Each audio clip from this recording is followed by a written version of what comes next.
Nipah ബാധിച്ച് Kozhikode medical കോളേജിൽ ചികിത്സയിൽ കഴിയുന്ന രാമനാട്ടുകര സ്വദേശിയായ 43-കാരൻ്റെ ആരോഗ്യനില മാറ്റമില്ലാതെ തുടരുന്നു. പുതിയ നിപ കേസുകളില്ലെന്നും മരുന്നിന് ക്ഷാമം നേരിടുന്നില്ല എന്നും ആരോഗ്യമന്ത്രി കെ മുരളീധരൻ പ്രതികരിച്ചു. പ്രതിപക്ഷ ആരോപണങ്ങൾ ശക്തമായതോടെയാണ് പ്രതികരണം. അതേസമയം വയനാടിൻ്റെ അതിർത്തി ചെക്ക് പോസ്റ്റുകളിൽ തമിഴ്നാട് ആരോഗ്യവകുപ്പ് പരിശോധനയും കർശനമാക്കി. സംസ്ഥാനത്തെ നിപ പ്രതിരോധ പ്രവർത്തനങ്ങളെക്കുറിച്ച് പ്രതിപക്ഷം രൂക്ഷ വിമർശനം ഉന്നയിച്ചതിന് പിന്നാലെയാണ് വിശദീകരണവുമായി ആരോഗ്യമന്ത്രി കെ മുരളീധരൻ രംഗത്തെത്തിയത്. രോഗിയെ കോഴിക്കോട് മെഡിക്കൽ കോളേജിലേക്ക് മാറ്റിയത് മുതൽ റീബാവറിൻ മരുന്നും ജൂൺ 12-ന് മോണോക്ലോണൽ ആന്റിബോഡിയുടെ ആദ്യ ഡോസും നൽകിയിട്ടുണ്ടെന്നാണ് വിശദീകരണം. ഇന്ത്യയിൽ സ്റ്റോക്കില്ലാതിരുന്ന മെഡിസിൻ ബഹ്റൈനിൽ നിന്ന് എത്തിച്ചിട്ടുണ്ട്. രോഗിയുടെ നില മാറ്റമില്ലാതെ തുടരുകയാണെന്നും പുതിയ കേസുകളൊന്നും റിപ്പോർട്ട് ചെയ്തിട്ടില്ലെന്നും ആരോഗ്യമന്ത്രി കെ മുരളീധരൻ കോഴിക്കോട് പറഞ്ഞു. നിപ അവലോകന യോഗത്തിന് ശേഷമായിരുന്നു പ്രതികരണം. പിന്നെ നിലവിൽ പുതിയ കേസുകളൊന്നും തന്നെ റിപ്പോർട്ട് ചെയ്യപ്പെട്ടിട്ടില്ല.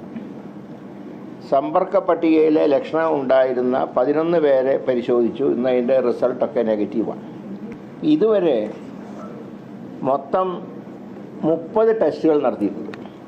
അതിൽ 29 നെഗറ്റീവാണ്. പേഷ്യൻറ്റിൻ്റെ മാത്രമേ പോസിറ്റീവുള്ളൂ. ഞാൻ ടോട്ടൽ പരിശോധിച്ച സമ്പർക്ക പട്ടികയിലുള്ള രോഗലക്ഷണങ്ങൾ പ്രകടിപ്പിച്ച 11 പേരുടെ പരിശോധനാ ഫലം നെഗറ്റീവാണ്. നിലവിൽ 100 പേരാണ് സമ്പർക്ക പട്ടികയിലുള്ളത്.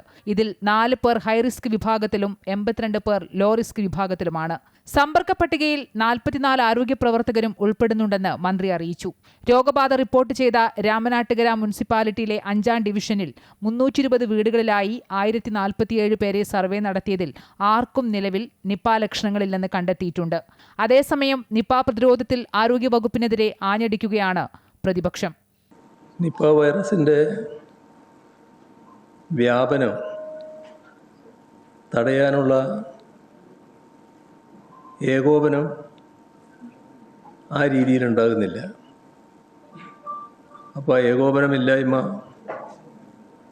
ഇപ്പോഴും തുടരുന്ന അവസ്ഥയാണുള്ളത്.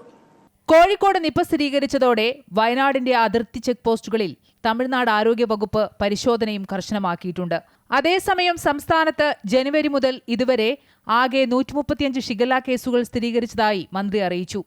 അമൃത ന്യൂസ്, കോഴിക്കോട്.